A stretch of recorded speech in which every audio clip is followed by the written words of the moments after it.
De acordo com a lenda, a cidade atrás de mim foi fundada por um órfão amamentado por uma loba. Ele pegou seu arado e demarcou os limites da nova cidade que levaria seu nome. O nome dele era Rômulo. E a cidade, nem é necessário dizer, era Roma. Nos séculos que se seguiram, os romanos espalhariam seu conhecimento, tecnologia, modo de vida pelo mundo conhecido. Foi o maior e mais duradouro império que o mundo já viu. E quase 2000 anos depois, seu conhecimento continua nos assombrando. Sabedoria e antiguidade. Os romanos.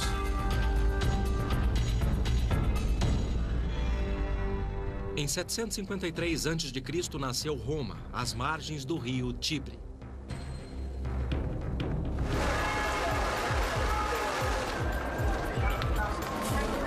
Como eterno estudante de história, eu fico pasmo com o que os romanos conseguiram realizar usando a técnica mais rudimentar. Colossal nem chega perto. Prédios monumentais, ruas pavimentadas e prédios de apartamentos. Uma rede de distribuição de água e esgoto que mantinha 1 milhão de pessoas saudáveis. A tecnologia romana construiu mais que esta cidade. Conforme o império crescia, essa tecnologia se espalhou, moldando o mundo antigo e refletindo no nosso. Para compreender o papel desta tecnologia na construção do Império Romano, eu tive que ir para bem longe da capital, até a fronteira. Roma era o coração do império, estendendo-se da Escócia à Síria. As legiões romanas ocuparam 1/4 do mundo, que se transformaria em 36 das nações modernas. Destas florestas alemãs na fronteira norte até o Oceano Índico, os militares modelaram um novo mundo à imagem de Roma. Aqui na Alemanha, a história é viva. Através do país, arqueólogos experimentais como esses romanos dos dias modernos buscam pistas do sucesso dos romanos nos mínimos detalhes. Lembranças da ocupação romana estão dispersas ao longo da fronteira. Elas refletem mais que uma conquista militar.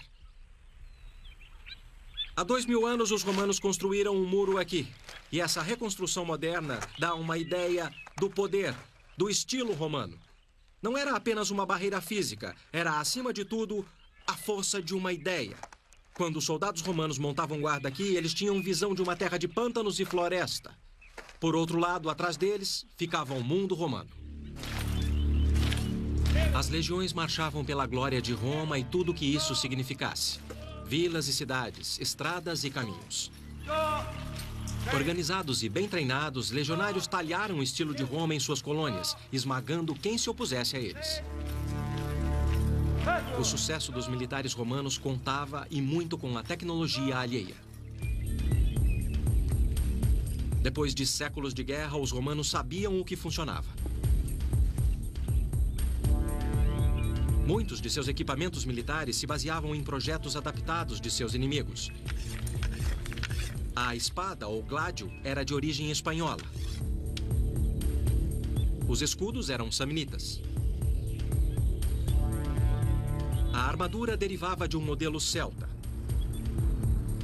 O capacete era etrusco. Com uma exceção. O pilo era de origem romana. O que o fazia tão especial era a ponteira. Na forma de um arpão, foi projetada para penetrar e ser impossível de sair. Os soldados romanos eram bem treinados em combates próximos para desferir golpes de pilo. Mas a adaptabilidade deu às legiões outra vantagem no campo de batalha. Veja a Escórpio. Invenção de origem grega, as inovações romanas fizeram dela uma arma altamente eficiente. Uma corda bem torcida era usada para armazenar energia. Os romanos usavam crina de cavalo ou, segundo a lenda, até cabelo humano para gerar mais energia. Contendo um mecanismo de catraca refinado para controlar a tensão da corda e calibrar a elevação, a versão romana era extremamente precisa. Organizados em tropas, os soldados romanos podiam provocar mais mortes que as tribos bárbaras que enfrentavam.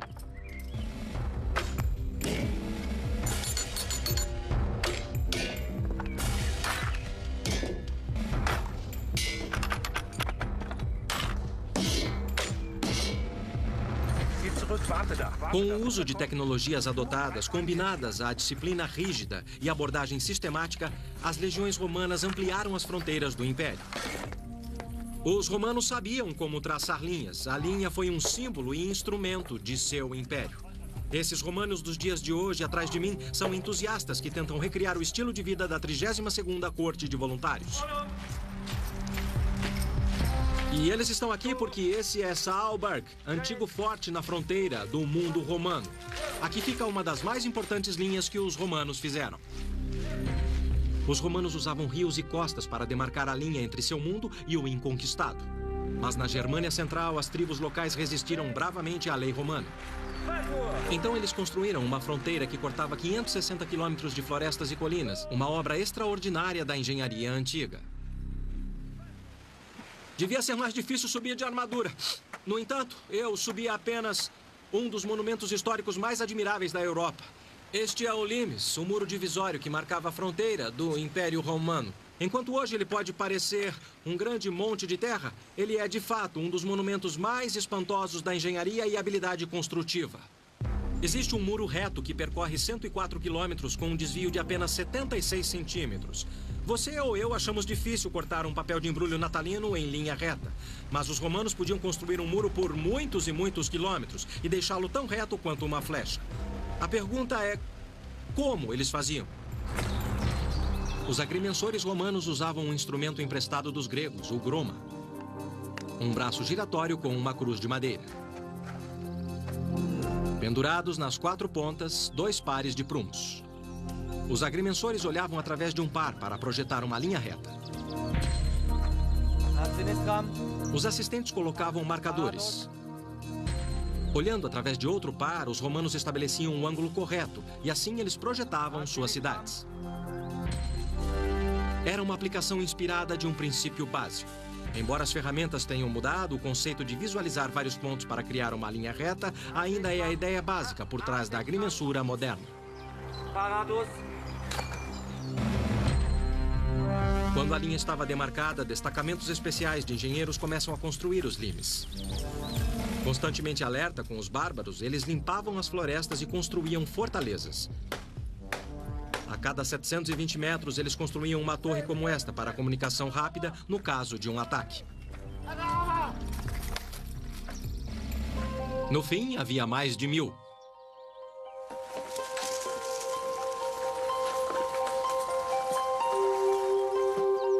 Nas áreas onde os rios não criavam uma fronteira natural, os engenheiros construíam paliçadas para marcar os limes que deixavam uma mensagem clara. Propriedade particular, não passe. E para não deixar dúvidas, construíam fortes a cada 6 quilômetros. 220 no total, como o de Saalburg, aqui nas colinas de Taunus, perto de Frankfurt, Alemanha. Os agrimensores romanos procuravam a linha mais direta entre 2 pontos. Ao seguir esta regra, eles construíram uma das conexões mais rápidas da história antiga. Eles construíram uma vasta rede de estradas. Muitas delas eram muito sólidas. Estendendo-se das fronteiras mais distantes até Roma, as estradas eram as veias e artérias que alimentavam o coração de um império crescente. Ao olhar de perto o trecho de uma de suas técnicas de construção mais lendárias, você fica admirado com o desafio. Os engenheiros tiveram que ser criativos e habilidosos. Quando os engenheiros romanos construíam uma estrada, construíam para durar. Esta é a Via Ápia, a mais antiga e mais famosa de todas as estradas romanas. Ela parte do coração de Roma e percorre toda a península italiana. Mais de 640 quilômetros. Os engenheiros romanos usavam pedras locais e aproveitavam o próprio formato de pedra. Eles as dispunham de modo hábil e encaixando como peças de um quebra-cabeça. Quanto mais encaixadas, maior o escoamento de água e maior a durabilidade. A construção de estradas era baseada em terra compactada com paredes de sustentação e uma vala de cada lado. Uma pequena camada de pedras e argamassa era colocada por cima. E em seguida preenchida com uma outra camada, provavelmente cascalho. E por fim, acabada com superfície pavimentada. E para se ter ideia do tráfego dessa estrada, é só olhar os sulcos entre as pedras, deixados pelas milhares de carroças que passaram por esse caminho ao longo de muitos séculos. Essa era uma das artérias do Império. Elas transportaram mercadorias, ideias e ainda armas. Construindo à medida que avançavam, as legiões romanas forjaram os elos que mantinham o Império unido. As maiores estruturas de Roma eram replicadas onde quer que o modo romano predominasse. Aqui em Roma é fácil de ver como e por que seu sucesso repousava sobre outra tecnologia adotada, o arco e seu derivado, a abóbada. Sem eles, a construção de uma de suas maiores obras seria impossível.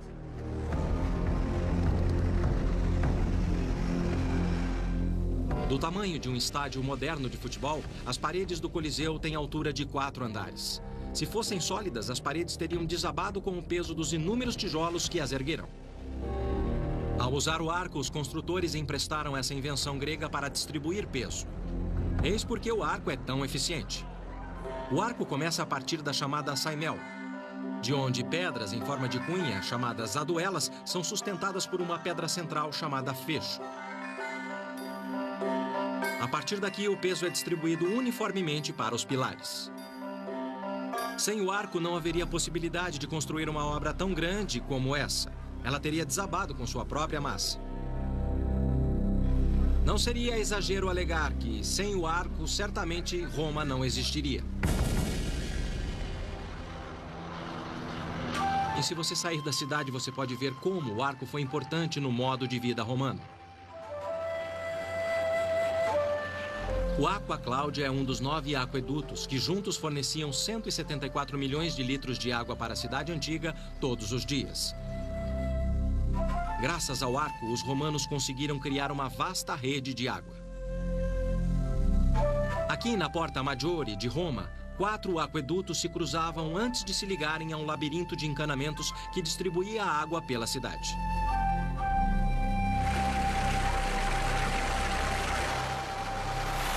Aqui é onde o aqueduto terminava.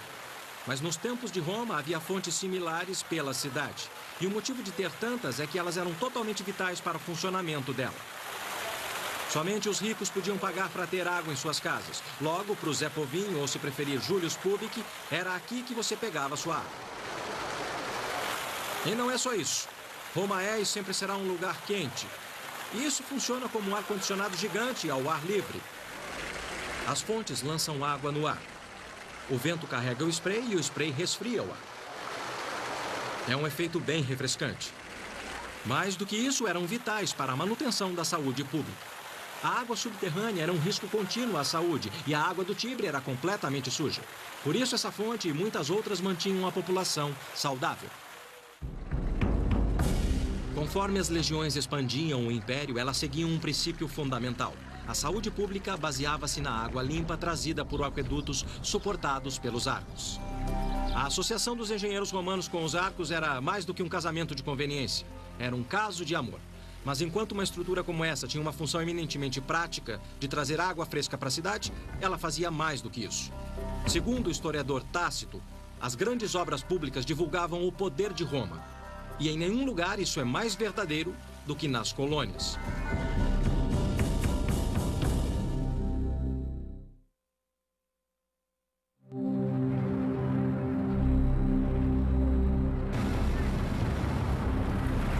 O cenário atrás de mim começa com os romanos. O rio é o Reno e a cidade é Colônia. Seu nome deriva do latim, Colônia, que significa cidade. A cidade que foi fundada aqui por ordem do imperador.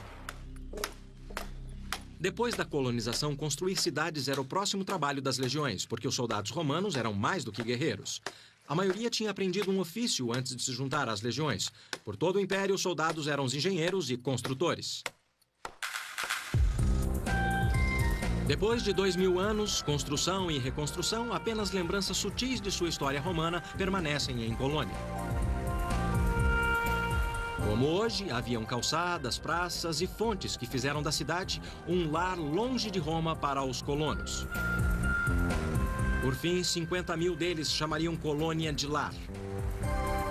A chave era a água, mas não qualquer água. Para obter a qualidade e quantidade necessária, eles construíram o segundo maior aqueduto na história romana. Ele ainda pode ser visto se você souber onde procurar. Transpor esse vale com pontes como essa era pra lá de caro. Eles criaram uma solução engenhosa. Essa coisa é uma verdadeira maravilha.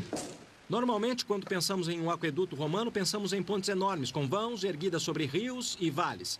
Mas, na verdade, eram estruturas modestas, como esta, que faziam o trabalho pesado. Para construir esse aqueduto, eles cavavam uma trincheira, margeando a colina, seguindo o contorno, mas com um ligeiro declive. Eles revestiam a trincheira com tijolos e argamassa, erguiam um arco e depois enterravam bem fundo. Tudo isso funcionava como uma geladeira gigante. A água que fluía por aqui ficava fresca e qualquer cidadão de colônia tinha sempre garantido um copo de água. Água fria, fresca e limpa. O mundo romano continuava se expandindo.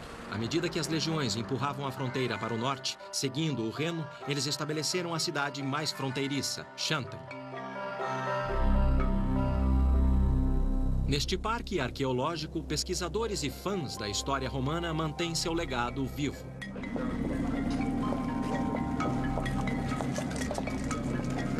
Parte de sua pesquisa é dedicada a entender o que fez os romanos terem tanto êxito. Num esforço para aprender o máximo possível sobre a tecnologia romana, eles fizeram alguns experimentos fascinantes. Como reconstruir esse modelo de uma catapulta romana chamada balista. Montar esta máquina de guerra é algo que eles fazem uma vez em vários anos. Tivemos sorte de estar aqui, embora ninguém tenha certeza se ela vai funcionar ou não. Mas uma coisa ficou clara rapidamente. Os romanos tinham muito músculo. Nossos caras precisaram de um trator. Esta é a arma de destruição em massa do mundo antigo. É uma reconstrução fiel de uma balista romana ou catapulta. E como grande parte da tecnologia romana, a invenção é grega. Mas o aperfeiçoamento da tecnologia é romano. Em essência, os princípios e materiais são relativamente simples. Um dos princípios é a tensão. E a tensão é armazenada nestas cordas, neste caso cânhamo. Mas sabemos que os romanos usavam tendões que eram torcidos e mantidos em um estado de tensão constante por esse cilindro de cobre e uma barra de aço. Essa é a tiradeira que disparava o projétil. Ela é feita de tendões como essas cordas aqui e que mantém a tensão armazenada na máquina. Ela é, se você preferir, uma enorme corda de aço que é esticada e depois liberada.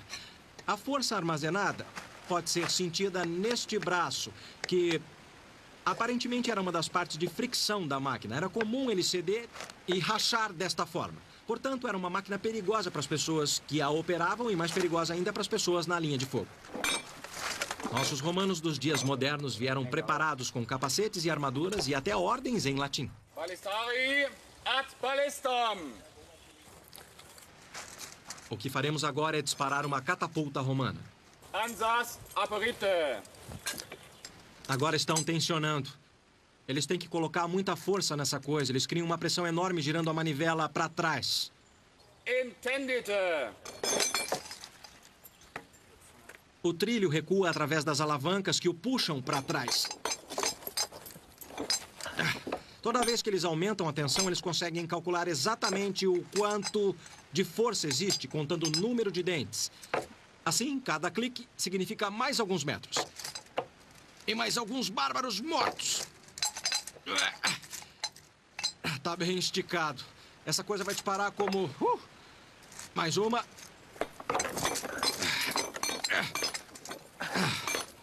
Agora colocamos a bola. É como um simples estilingue de couro. Agora vamos disparar. Vamos lá.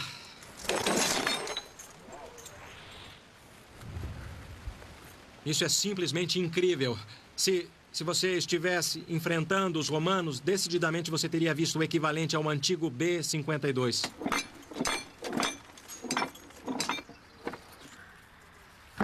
Et jactum! Essa é a versão romana de uma bala de canhão. Ela pesa cerca de 4 quilos. E esta máquina podia arremessar essa bola a uma distância de 400 metros. Nenhum exército europeu teria nada tão destrutivo quanto isso até a era dos canhões e da pólvora. Mas acredite ou não, isso é um exemplo relativamente pequeno. Sabemos que quando os romanos tomaram Jerusalém, eles dispararam bolas pesando mais de 13 quilos na cidade. Mas parte do que a tornava tão eficiente, uma arma tão mortal, era o impacto psicológico. Quando esta coisa caía no chão, por ser feita de calcário, ela espatifava, mandando uma nuvem de estilhaços nos defensores da cidade. Era uma arma de choque e de terror.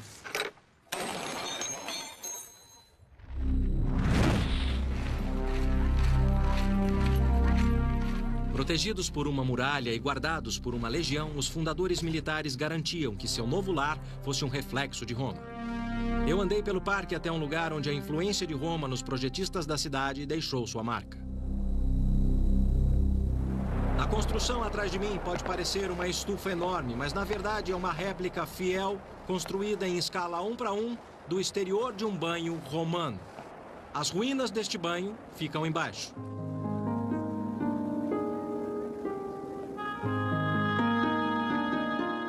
Os banhos públicos eram o coração do estilo de vida romano, e este banho aqui na colônia é projetado como os grandes banhos em Roma. Os banhos consistiam em uma rotina específica que se dava em áreas onde a temperatura ia do frio ao muito quente, 49 graus centígrados.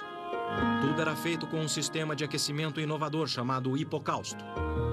Eu me encontrei com o Dr. Norbert Zillen, diretor de escavação do Parque de Chantein, para saber mais sobre o sistema de aquecimento romano. O que vai me mostrar? Bom, eu quero te mostrar nosso banho. Esse cômodo é um hipocausto completo dos tempos romanos, é claro. E o que vemos aqui é apenas uma reconstrução dele. Então essa é só uma parte de um velho hipocausto que originalmente ficava na sala inteira, está certo? Está, isso mesmo. Esse seria considerado grande ou pequeno? Pode ser considerado grande. Esse é grande.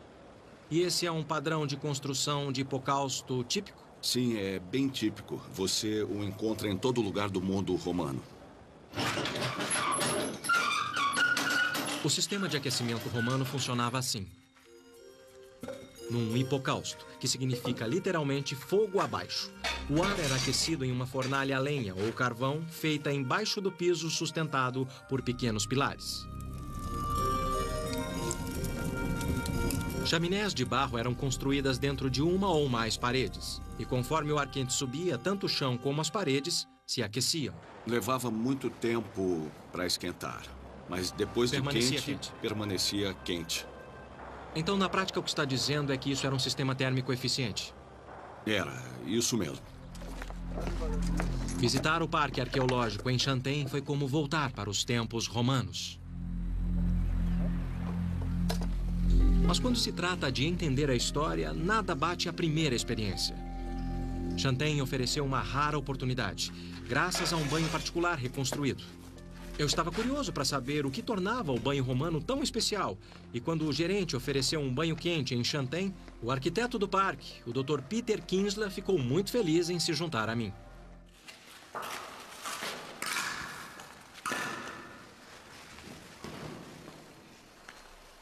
Esse banho quente é delicioso, Peter. Ele é aquecido pelo mesmo sistema que aquecia o piso e as paredes?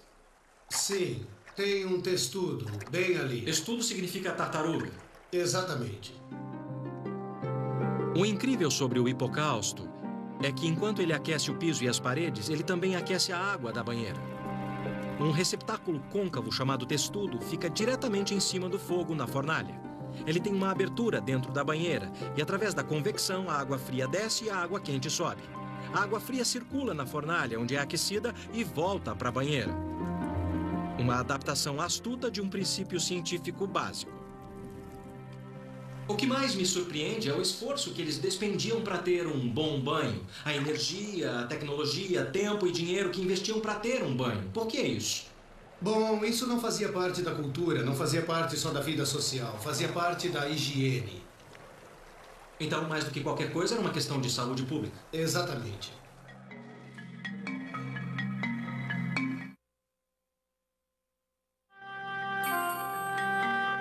A engenhosidade romana construiu mais que banhos e aquedutos. Por todo o império, os engenheiros criaram infraestruturas para um modo de vida, uma vida de saúde e prosperidade, desconhecida em qualquer outro lugar do mundo antigo. Roma era um modelo para os demais. O que quer que fosse servido na capital também era servido nas colônias. Azeitonas do norte da África, frutas tropicais e até mesmo o arroz eram encontrados com facilidade. Os romanos contavam com um comércio intenso por toda a Índia e China. E o comércio fomentou a inovação e a transferência tecnológica.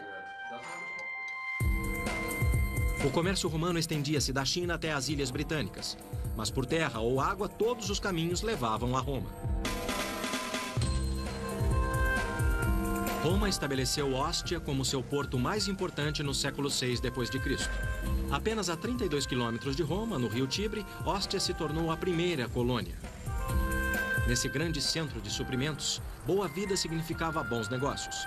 Para seus 50 mil habitantes, Ostia oferecia todo o conforto de uma cidade romana, incluindo tinturarias, avenidas alinhadas com apartamentos de múltiplos andares, bem como um sistema de esgoto e outra conveniência romana: latrinas públicas.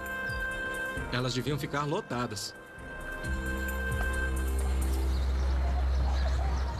Nos mini-mercados de Ostia, tudo mudava de mãos, desde comida, itens domésticos e itens luxuosos. A tecnologia em si não o torna rico. Para isso é necessário organização, e daqui dá para ver como os romanos eram bem organizados. Este local é conhecido como Praça das Corporações, chamada assim porque cada um desses nichos pertencia a um grupo de mercadores que funcionavam como uma corporação moderna ou linha de comércio, especializados em determinadas rotas ou produtos de determinadas regiões do mundo romano. Esse nicho pertencia aos comerciantes de Cartago, que traziam trigo do norte da África. Existiam nichos para comerciantes franceses, onde eles compravam lã, outros ainda para os árabes, que traziam tâmaras, e outros luxos orientais. Produtos e comerciantes de todo o mundo mediterrâneo. Em depósitos como este, a mercadoria era marcada e armazenada. Itens perecíveis eram colocados em dolhos como este, enterrados no chão para mantê-los frescos. Uma técnica simples, mas eficiente como esta, trazia saúde para a família romana, para um mundo com olhos famintos de boa vida. E para atender a demanda crescente, os romanos começaram a pensar em escala. Em Barbegal, perto da moderna Arles, no sul da França, os romanos criaram um dos primeiros protótipos da industrialização: uma fábrica de farinha movida a água. Guiada não apenas por uma, mas por 16 rodas d'água em duas fileiras paralelas de 8, a água caía de uma roda para outra.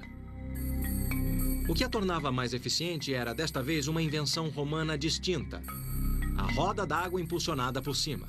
Ela utilizava a água de modo 8 vezes mais eficiente que a roda d'água impulsionada por baixo. Com esse moinho, os romanos conseguiam produzir farinha suficiente para alimentar toda a população da antiga Arles, de no mínimo 12 mil pessoas, todos os dias. Aqui em Ostia, grande volume e baixo custo significavam mais lucros. E conforme o império se espalhava, mais pessoas apreciavam o estilo de vida romano. Mas o conceito que aumentou a produção de alimentos impulsionou uma outra indústria. Taças de argila eram comuns na Roma antiga, mas a argila impregnava o sabor e retinha odores. Absorvia óleos e fluidos que permitiam a proliferação de bactérias. Por outro lado, o vidro era inodoro, sem gosto e higiênico. Assim, quando o vidro por sopro foi descoberto por volta de 50 a.C. em uma das colônias de Roma, a Síria de hoje, o processo se espalhou pelo império em apenas 40 anos. Uma nova indústria ficou em alta. Inúmeros artefatos de vidro romanos encontrados na região de Colônia indicam que, no passado, a cidade foi o centro da produção de vidro. Comerciantes transportavam vidro de Colônia para todo o império. Logo se transformou em outro marco de refinamento do estilo de vida romano. A fim de entender como os romanos atenderam à demanda, pedimos a uma empresa de vidro de sopro para demonstrar a técnica romana. Até hoje, o vidro é assoprado praticamente do mesmo modo como os sírios faziam. Coloque uma bola de vidro derretido na ponta de um tubo longo. Assopre ar através do tubo até formar uma bolha. É aqui que os romanos introduziram uma inovação simples, porém engenhosa. Em vez de modelar a bolha com a mão, eles usavam um molde. Com um molde, uma equipe de vidreiros podia fabricar um grande volume em alta velocidade.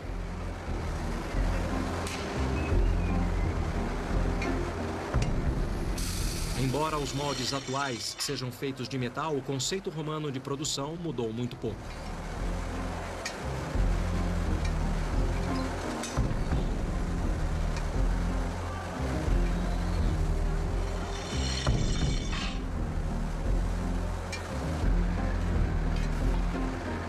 2000 anos depois, os romanos ainda contribuem para atender a demanda do mercado.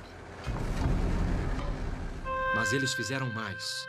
Refinaram o material, inventando técnicas para criar um dos mais belos tesouros do mundo antigo, como esta obra de arte. Até hoje, especialistas discordam sobre como foi feita. Um pesquisador experimentou por mais de 40 anos. Ele acha que encontrou a resposta.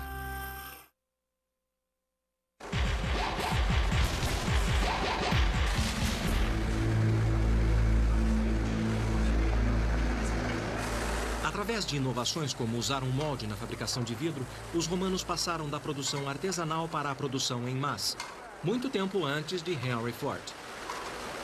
Para entender como os romanos alcançaram seu auge tecnológico, os pesquisadores analisam análogos contemporâneos e reconstroem relíquias de sua cultura.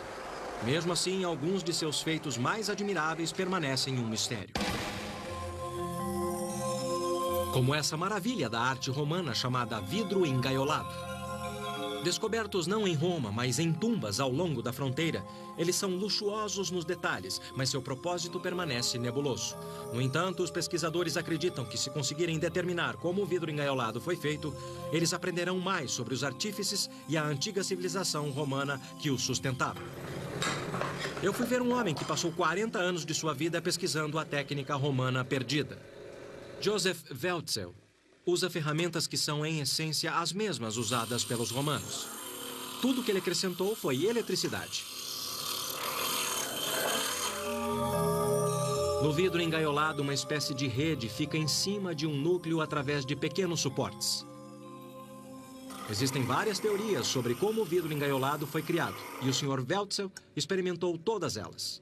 Ele passou centenas de horas criando réplicas enquanto busca uma resposta final. E aí, quer tentar? Quero sim. Então vamos. Vamos lá. Isso está me deixando muito nervoso, porque se eu cometer um erro, o Sr. Weltzel vai ficar muito bravo comigo. E também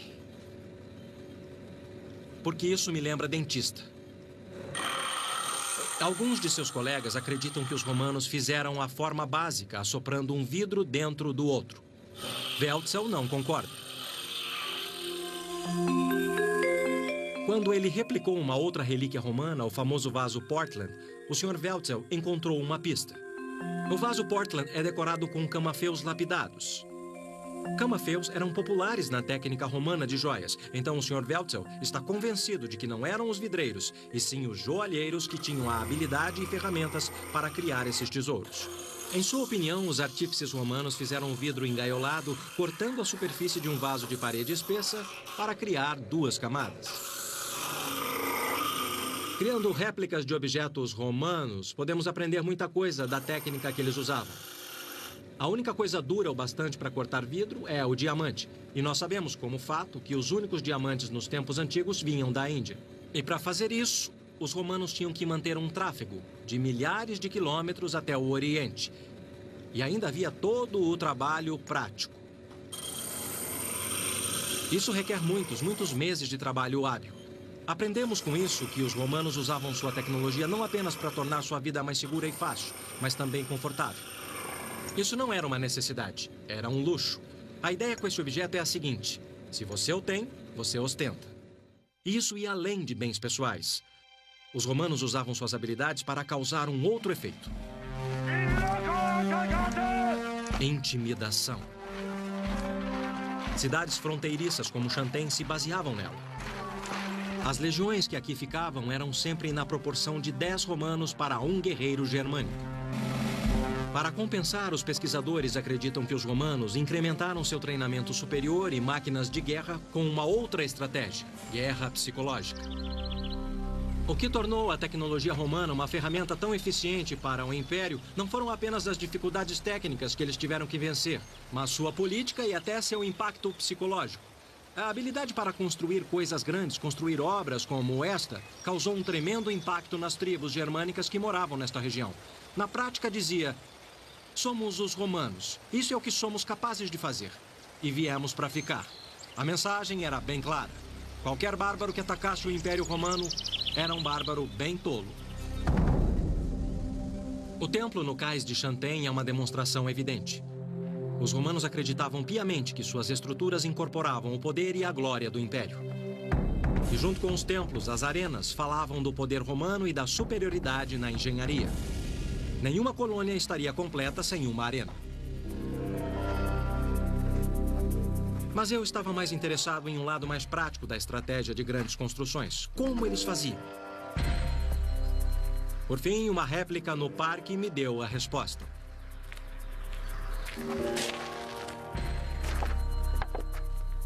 A grua era uma ferramenta essencial na estratégia romana de obras grandes.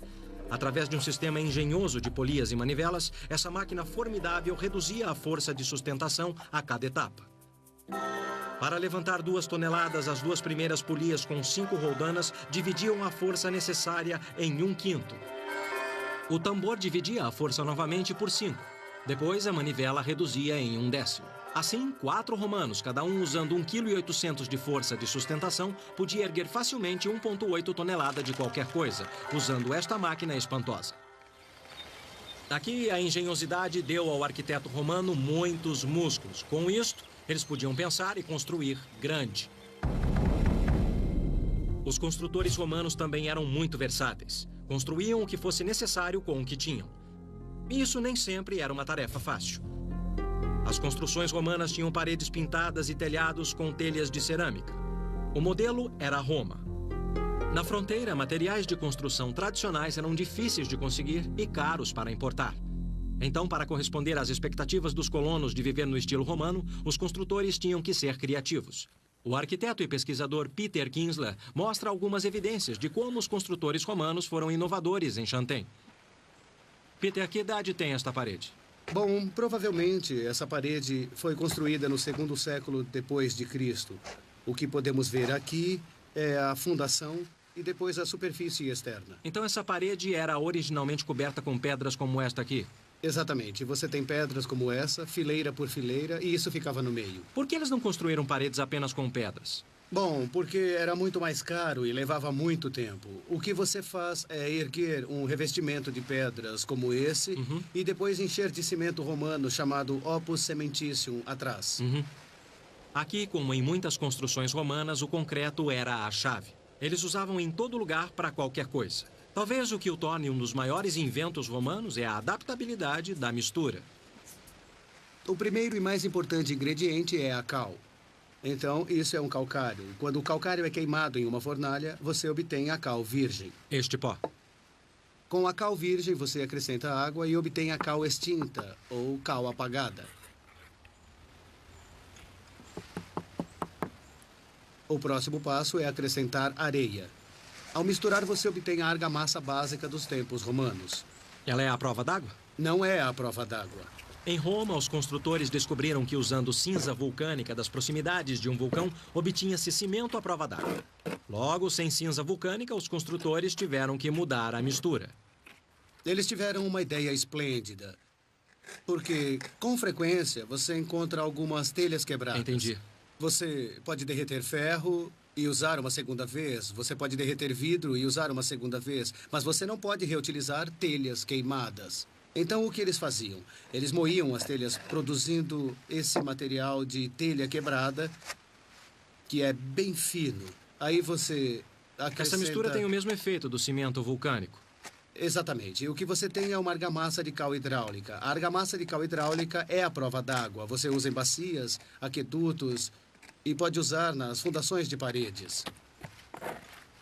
Pode não parecer muito, mas esse material é, literalmente, um dos blocos da construção do Império.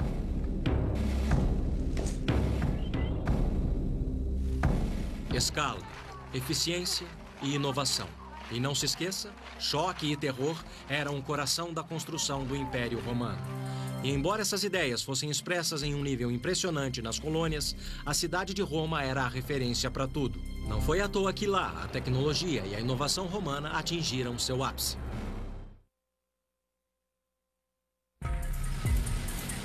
A tecnologia em si não foi o bastante para construir o Império Romano. Precisaram de criatividade. Enquanto as colônias se espelhavam no estilo romano, o padrão era sempre estabelecido em Roma. Foi lá onde uma das maiores ideias sobre escala, inovação e organização tomaram forma.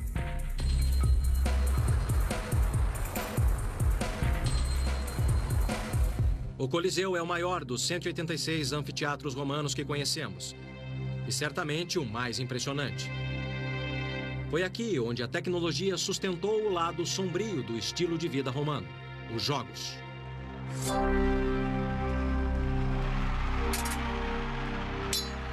Os espetáculos cruéis encenados nesta arena incluíam matança de humanos e animais aos milhares. Chame de publicidade para o Império. No Coliseu, os romanos mostravam seu poder. Levaria anos de pesquisa paciente para revelar o sistema inteligente que os romanos usavam para produzir seus festivais de choque e horror. Nós estamos no porão, dentro do grande quebra-cabeças do Coliseu. O Dr. Heinz Jürgen Best sempre foi fascinado pelo Coliseu e sua história sangrenta. Por 8 anos, ele pesquisou os registros e estudou vestígios deixados nas ruínas, tentando entender o papel da tecnologia no horror que ocorria aqui. Sua pesquisa o levou a algumas marcas misteriosas nas paredes dos porões do Coliseu. Aqui deste lado temos pequenos corredores. Os animais vinham para cá. E daqui, um deles era içado. Quando ele montou o quebra-cabeça, uma figura extraordinária surgiu. As marcas apoiavam um sistema de manivelas usado para levantar ursos e lobos, leões e leopardos para o piso da arena. Os alçapões abriam e viravam rampas para os animais que seriam erguidos e se juntariam ao espetáculo. Sua engenhosidade pode ser encontrada em cada detalhe. E aqui ficava o sarílio. É lindo. É, o cilindro vinha aqui. O cilindro vinha aqui dentro? Sim. Como eles viravam? Através de manivelas. O Dr. Bester explicou que a base de cada sarilho era arredondada, bem como a ponta do cilindro. Elas se tocavam apenas num ponto saliente, facilitando a rotação do cilindro e o levantamento da carga. E só naquele ponto? E aí ele girava com facilidade. Isso. Brilhante, brilhante. O Dr. Bester desenvolveu esquemas sofisticados para revelar os segredos do sistema.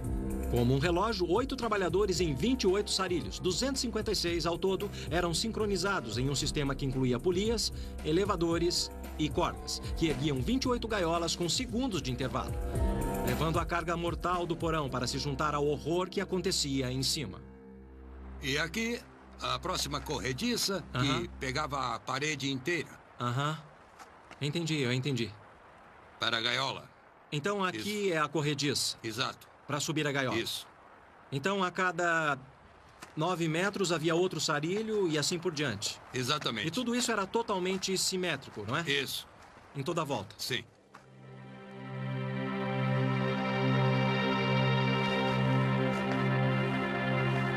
Eu nunca estive num lugar que trouxesse tanta variedade de emoções.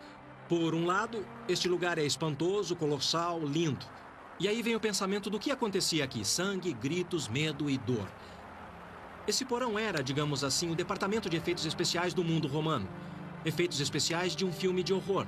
A diferença é que aqui, o horror era real.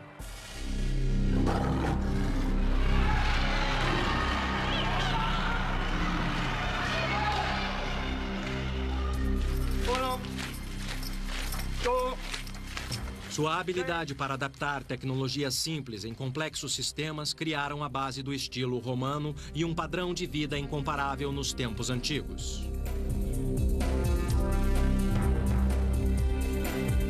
Estradas e pontes romanas ligaram e criaram o mundo ocidental. Os romanos deixaram para trás um legado de grandeza e admiração por inovações audazes. Expressando-se através da arquitetura, arte ou artesanato, os romanos nos inspiram. Ainda dá para ouvir os ecos e ver os rastros da antiga Roma. Somos todos, de certo modo, herdeiros do legado romano, seja nas necessidades de nossa vida, seja nos luxos. Neste sentido, é justo dizer que somos todos um pouco romanos.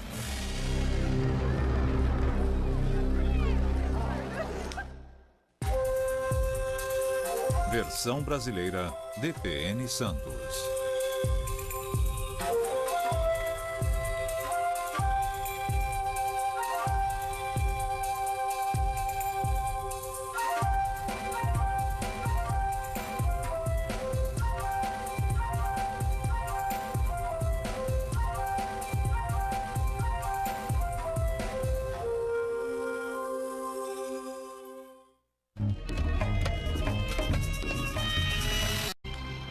Destas florestas alemãs na fronteira norte até o Oceano Índico, os militares modelaram um novo mundo à imagem de Roma. Aqui na Alemanha, a história é viva. Através do país, arqueólogos experimentais como esses romanos dos dias modernos buscam pistas do sucesso dos romanos nos mínimos detalhes. Lembranças da ocupação romana estão dispersas ao longo da fronteira. Elas refletem mais que uma conquista militar. Há 2000 anos, os romanos construíram um muro aqui. E essa reconstrução moderna dá uma ideia do poder, do estilo romano. Não era apenas uma barreira física, era, acima de tudo, a força de uma ideia. Quando os soldados romanos montavam guarda aqui, eles tinham visão de uma terra de pântanos e floresta. Por outro lado, atrás deles, ficava o mundo romano. As legiões marchavam pela... Como eterno estudante de história, eu fico pasmo com o que os romanos conseguiram realizar usando a técnica mais rudimentar. Colossal nem chega perto. Prédios monumentais, ruas pavimentadas e prédios de apartamentos. Uma rede de distribuição de água e esgoto que mantinha 1 milhão de pessoas saudáveis. A tecnologia romana construiu mais que esta cidade. Conforme o império crescia, essa tecnologia se espalhou, moldando o mundo antigo e refletindo no nosso. Para compreender o papel desta tecnologia na construção do Império Romano, eu tive que ir para bem longe da capital, até a fronteira. Roma era o coração do império, estendendo-se da Escócia à Síria. As legiões romanas ocuparam 1/4 do mundo, que se transformaria em 36 das nações modernas. Romana. O que o fazia tão especial era a ponteira. Na forma de um arpão, foi projetada para penetrar e ser impossível de sair. Os soldados romanos eram bem treinados em combates próximos para desferir golpes de pílula. Mas a adaptabilidade deu às legiões outra vantagem no campo de batalha. Veja a Scorpio. Invenção de origem grega, as inovações romanas fizeram dela uma arma altamente eficiente. Uma corda bem torcida era usada para armazenar energia. Os romanos usavam crina de cavalo ou, segundo a lenda, até cabelo humano para gerar mais energia. Contendo um mecanismo de catraca refinado para controlar a tensão da corda e calibrar a elevação, a versão romana era extremamente precisa. Organizados em tropas, os soldados romanos podiam provocar mais mortes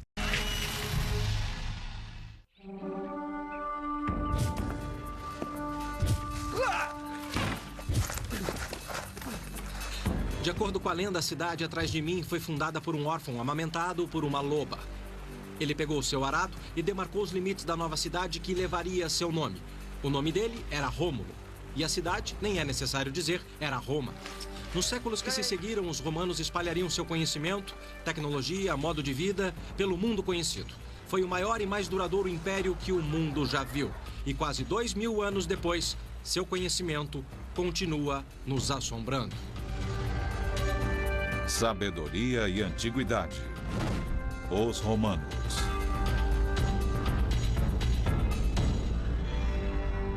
Em 753 a.C. nasceu Roma, às margens do rio Tibre. A glória de Roma e tudo o que isso significasse. Vilas e cidades, estradas e caminhos. Organizados e bem treinados, legionários talharam o estilo de Roma em suas colônias, esmagando quem se opusesse a eles. O sucesso dos militares romanos contava e muito com a tecnologia alheia. Depois de séculos de guerra, os romanos sabiam o que funcionava. Muitos de seus equipamentos militares se baseavam em projetos adaptados de seus inimigos. A espada, ou gládio, era de origem espanhola. Os escudos eram samnitas. A armadura derivava de um modelo celta. O capacete era etrusco. Com uma exceção. O pilo era de origem